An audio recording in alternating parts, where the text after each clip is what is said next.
Bonsoir à tous et bienvenue à cette édition d'information. À la une de l'actualité, la validation du plan d'aménagement et de gestion de la réserve naturelle d'Engiri avant son exécution sur le terrain. Le Fonds mondial pour la nature, à travers le projet CAFEP Toumba, a convié les experts aux échanges en vue d'ajouter les derniers commentaires et évaluer les efforts de cette gestion. Un nouveau-né dans la magistrature congolaise, la GEMCO, Association des jeunes magistrats du Congo. Ces structures entendent améliorer la qualité de la justice en République démocratique du Congo. Ses membres ont été présentés aujourd'hui. La nuit de vendredi à samedi a été cauchemardesque pour les habitants de la ville de Beni, au nord Kivu. Des présumés rebelles ougandais des ADF sont cités dans le meurtre de 7 personnes. En réaction, les habitants d'un quartier environnant ont exprimé leur colère en s'attaquant à la MONUSCO. Vous suivrez les détails dans ce journal. Bienvenue à tous. D'abord, cette nouvelle, la Société financière internationale veut financer l'économie du pays en monnaie nationale. Le gouverneur de la Banque centrale du Congo, Deogracias Mutombo Mwananyembo, l'a ainsi souligné à la presse à l'issue de la 4e réunion ordinaire du comité des politiques monétaires de la BCC. Il en sort également le maintien du dispositif actuel des politiques monétaires. Reportage. La Société financière internationale va octroyer 50 millions de dollars américains à la Banque centrale du Congo. Avec ces fonds, la Société financière internationale, qui est une branche opérationnelle de la Banque mondiale, devra procéder à l'octroi de crédits ainsi qu'au financement des projets de développement en francs congolais.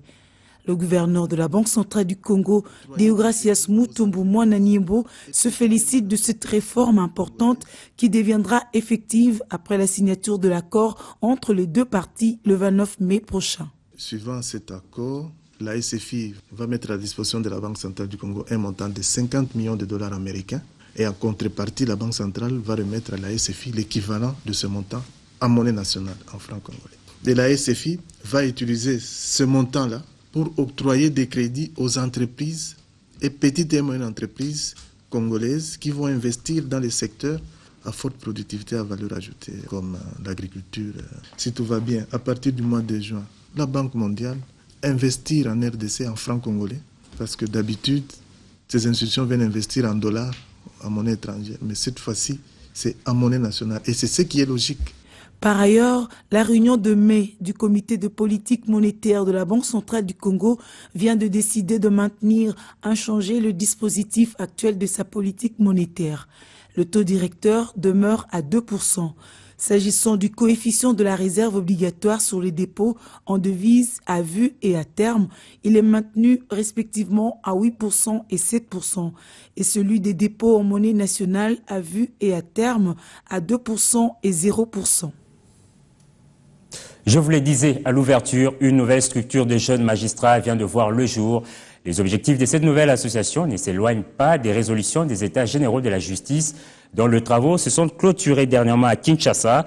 L'association des jeunes magistrats du Congo, GEMCO, tient à une justice de qualité. Ses membres l'ont fait savoir aujourd'hui lors d'une conférence de presse. L'accès à la justice équitable, un véritable défi à relever tant par le gouvernement que par des experts en droit. Un objectif auquel s'est assigné l'association des jeunes magistrats, dont la sortie officielle est intervenue ce week-end en présence de plusieurs personnalités. Cette génération récente des magistrats veut, à travers ce regroupement, donner un souffle nouveau dans le secteur de la justice en République démocratique du Congo. Dans la magistrature, il n'existait pas une structure qui permettait aux jeunes magistrats de se regrouper afin de réfléchir sur les pratiques quotidiennes de leurs fonctions. C'est essentiellement le souci de nous voir formés, parce que, comme je l'ai dit tout à l'heure, le magistrat, le jeune magistrat, est lui-même l'acteur de sa formation. Donc il était juste question de nous prendre en charge. Ces jeunes devront bien entendu s'appuyer sur l'expertise de leurs aînés, ce qui justifie le choix porté sur le conseiller spécial du chef de l'État en matière de bonne gouvernance comme parrain de l'association. Luzolo Bambi a martelé sur l'impartialité. Vous vous engagez résolument à apporter désormais votre contribution à l'amélioration de notre justice. Car vous avez été appelés, et vous l'êtes encore, les magistrats de la tolérance zéro contre l'impunité. À vous d'en fournir davantage la preuve, d'être une assurance pour le faible et un véritable traumatisme pour le criminel, un traumatisme permanent. d'être digne et intègre, sans chapelle tribale ou politique, d'être respectueux des principes moraux, éthiques et déontologiques. Il faut dire que l'optimisation de la qualité de la justice en République démocratique du Congo passe par la perfection, la formation continue et le respect des normes de déontologie et d'éthique. Autre point chaud de l'actualité, 7 personnes ont été tuées cette nuit dans la ville de Béni, au nord Kivu. Les rebelles ougandais des ADF sont pour la énième fois cités dans ce meurtre. Des armes blanches auraient été trouvées sur le lieu du crime. Erika Smissi, vous êtes notre correspondant dans la région. Vous nous en dites plus.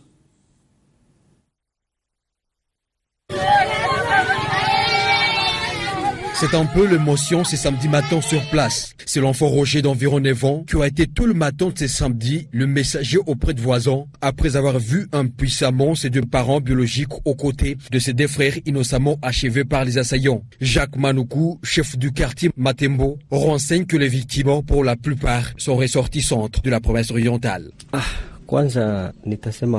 Nous présentons d'abord nos condoléances à toutes les familles qui ont été victimes de ce nouveau carnage, surtout les ressortissants de la province orientale, car parmi les victimes, il y a plus d'Engiti. Le bilan fait état de 7 morts. Et visiblement, les assaillants sont venus pendant la nuit. Nous pouvons confirmer que c'est des ADF parce que la façon dont les victimes ont été tuées fait la preuve des mêmes modes de tuerie des ADF. Ils ont liquidé leurs victimes avant de les achever par des hanches et des machettes.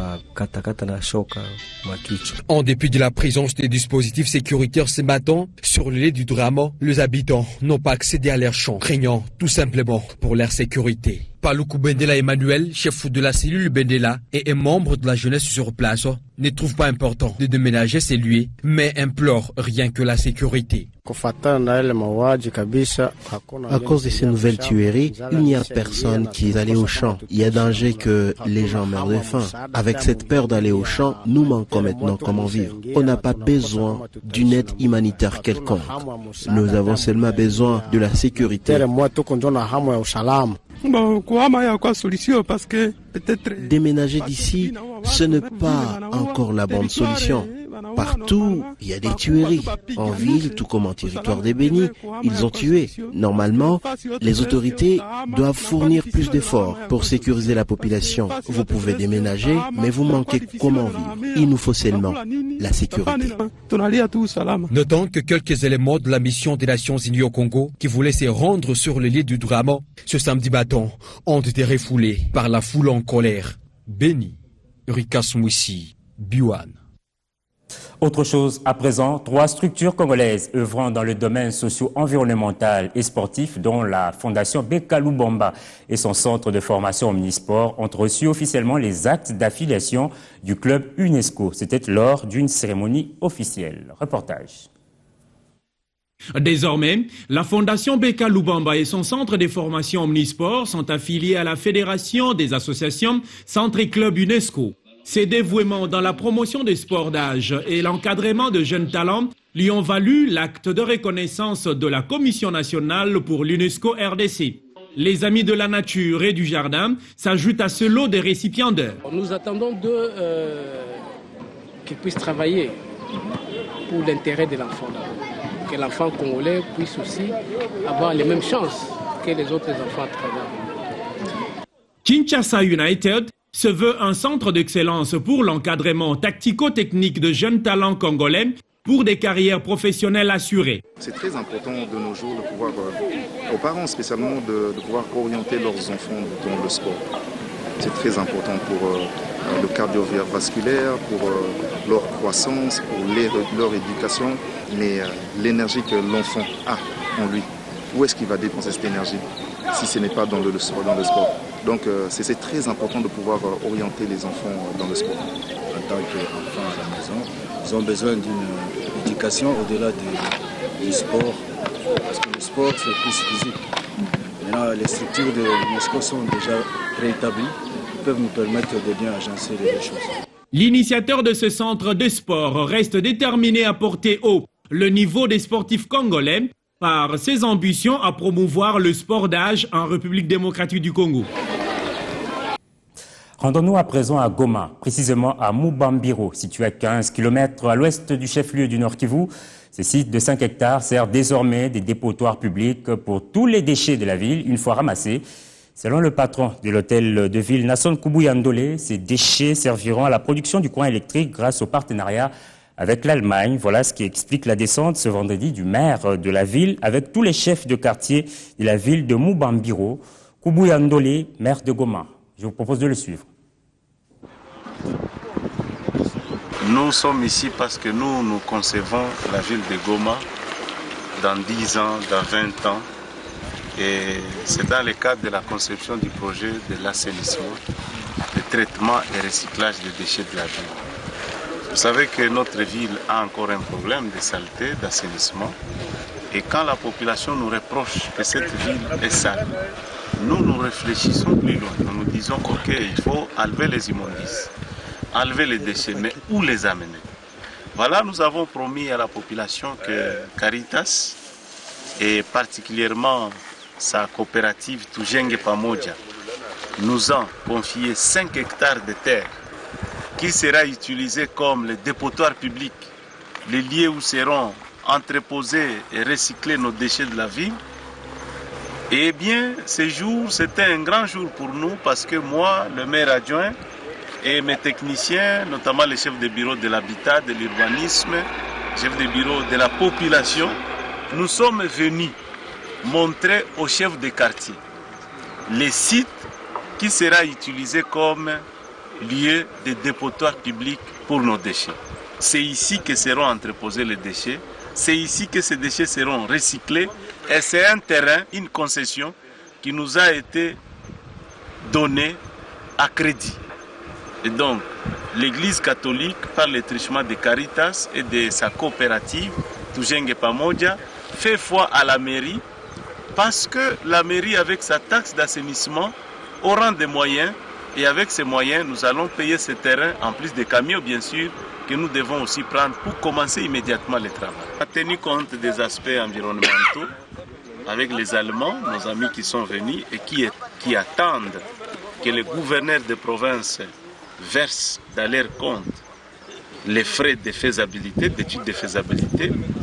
Ils viendront en ce moment-là mener les études sur le plan social, sur le plan assainissement, sur le plan économique, parce que cette concession pourra aussi générer des ressources pour la ville. Reparlons encore de la lutte contre les antivaleurs dans les milieux universitaires. Ce combat passe également par une gestion responsable du sexe. La question a fait l'objet d'une conférence débat initiée par la Ligue des familles heureuses et transformée en Christ à l'attention de jeunes de l'université protestante au Congo. Objectif, sensibiliser les jeunes sur le rôle à jouer en vue de garantir un avenir radieux. Fezamika.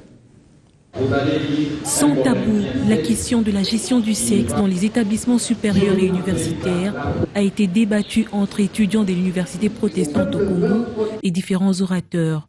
Ces échanges, initiés par la Ligue des familles heureuses et transformés en Christ, ont tablé sur 4 sous-thèmes, à savoir le plan de Dieu pour le sexe, les pratiques sexuelles dans les familles et dans les universités, comment gérer sagement son sexe, ainsi que la jeunesse et les changements de mentalité. Étant donné que ces sujets ne sont pas souvent abordés dans les familles, il avait bien fallu briser le silence dans les milieux estudiantins. Or, l'école fait partie aussi de l'éducation.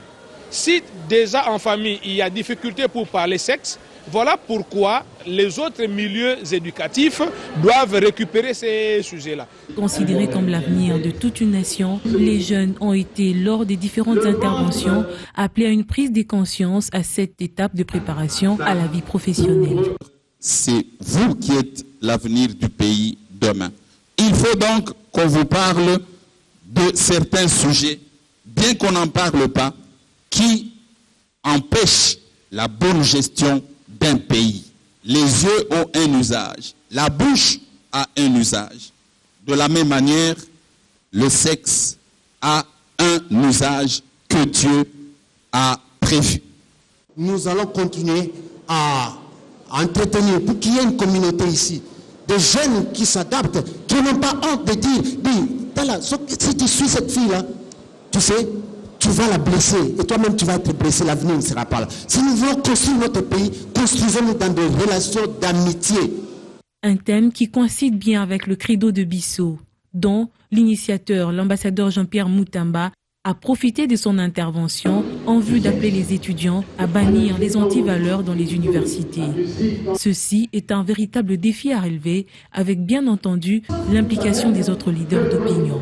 Et d'ailleurs, je pense même qu'on va encore recontacter M. Moutamba pour que nous puissions ensemble conjuguer nos efforts dans ces milieux estudiantins pour que ce que lui a commencé et ce que nous faisons aussi, comme la devise belge dit, l'union fait la force, puisse avoir un résultat escompté.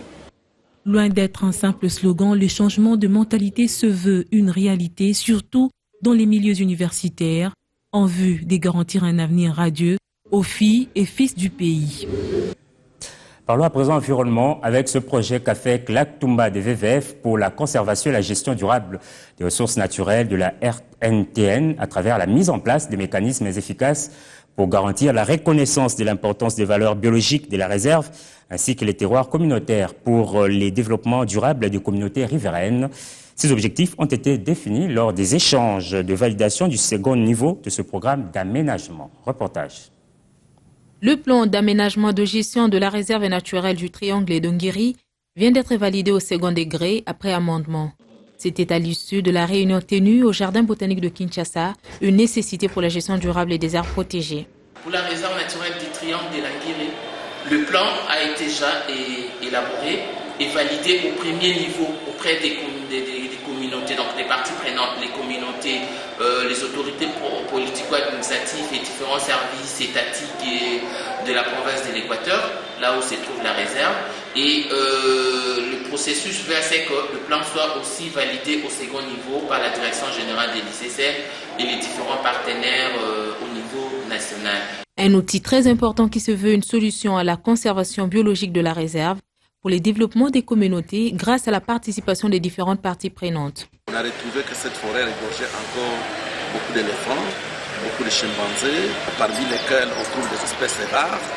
Alors finalement, de l'autre côté, sur les plans socio-économiques, on trouve quand même une densité de population importante qui dépendait de ces ressources naturelles, mais dont la vie, dont le niveau de vie est encore assez faible.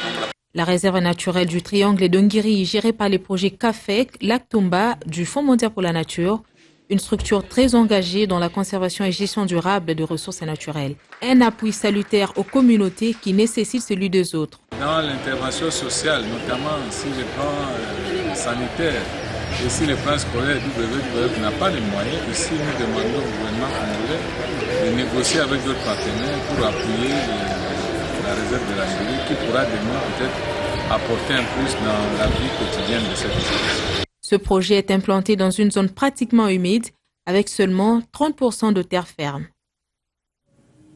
Bouclons la boucle avec ces heureux lauréats de la tombola Orange Bilengui. La société des télécommunications Orange a procédé aujourd'hui à la dernière remise de prix de son jeu tombola à ses nombreux abonnés. Patricia Panzou, vous nous faites revivre cet événement. Plus de 400 abonnés Orange ont gagné de nombreux prix au cours de la tombola Orange Bilengui. Une tombola lancée en décembre 2014 en vue de récompenser les abonnés pour leur confiance et leur fidélité. Dans le lot des prix journaliers, hebdomadaires, mensuels, un gros lot, mais aussi un lot final, la Peugeot 2008. Des heureux gagnants n'ont eu que des mots de gratitude pour manifester leur joie. Ça fait en tout cas plaisir parce que honnêtement au début j'y croyais pas trop. Au début quand on m'a demandé de participer à Tombola, j'ai supprimé même les messages. Mais après j'ai quand même décidé d'envoyer le... Ça fait 4 mois que j'ai consommé. On m'a appelé pour me dire qu'il y avait un prix en mon nom. Donc j'encourageais juste tout le monde, ou ceux qui n'ont pas encore Orange, à utiliser Orange et qui ne sont pas déçus. Tu as gagné, habille-toi, on part sur le rond-point Willery. Orange, c'est le meilleur réseau, donc c'est bien. Ce que je peux dire à tous les peuples de la République démocratique du Congo d'acheter les SIM Orange, donc de s'adhérer à la réseau Orange, parce qu'avec l'Orange, la vie change. Aujourd'hui, il y a le véhicule est là, la vie a changé. Il faut acheter les SIM Orange, acheter les crédits Orange et suivre les instructions. À travers ce jeu concours, Orange veut pérenniser sa politique de proximité en se présentant comme l'opérateur le plus généreux de la RDC. Orange a un positionnement au Congo, c'est générosité et qualité. Donc on veut apporter beaucoup aux Congolais, être très généreux, mais aussi être un réseau de plus grande qualité.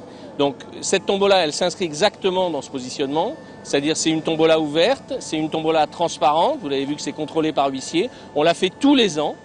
Et tous les ans, on a le plaisir de faire gagner des dizaines de Congolais avec ce gros lot, cette voiture. Donc l'objectif, c'est d'être cohérent avec ce qu'on veut. Ce qu'on veut, c'est être l'opérateur le plus généreux pour les Congolais. Cette dernière remise des prix de la tombola Orange Bilengui a eu lieu sur la place Willery, occasion pour recruter de nouveaux abonnés. Pour rappel, ce jeu était simple, il fallait juste envoyer Orange par SMS aux 4000. Fin de ce journal. Merci d'avoir été nombreux à le suivre. Prochain rendez-vous avec l'actualité, 23h30.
Chez nous, c'est vous, Sultani Hotel. Fier de t'avoir comme une chaîne, on est ensemble, we are together. Come on, estamos juntos. Si ni pamoja, beto kele mosia, ya solo toza bomoko, tudi chintu chimwa,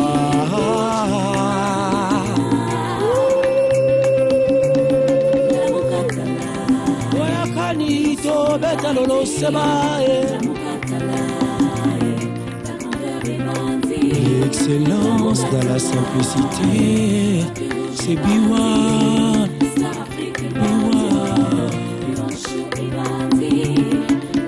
S'il te plaît, ne zappe pas, zappe pas.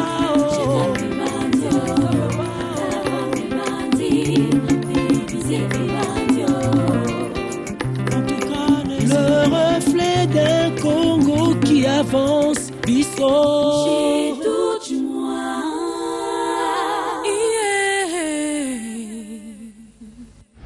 Biloko na biso.